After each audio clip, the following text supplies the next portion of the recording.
Aziz kuzatuvchilar, 31 yoshli patsientkamizda ikkala oyoq varikoz kasalligi bo'yicha lazer amaliyotini hozir bajaryapmiz. Umuman kesmasiz, og'riqsiz tomirlarni lazer bilan yopib, to'liq davolayapmiz.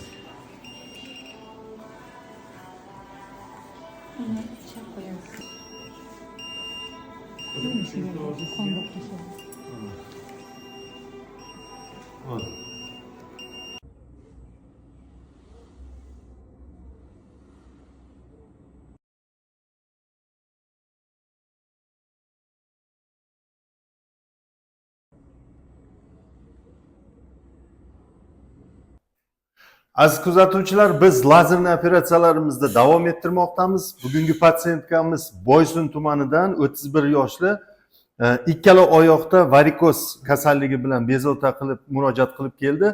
Ikkala oyoqda juda ko'p tomirlar bor edi, bo'rtib chiqqan, ilonsimon, qopsimon varikoz tomirlar borligi sababli biz ikkala oyoqda lazerli operatsiyani bajardik va butunlay varikoz tomirlarni yo'qotdik.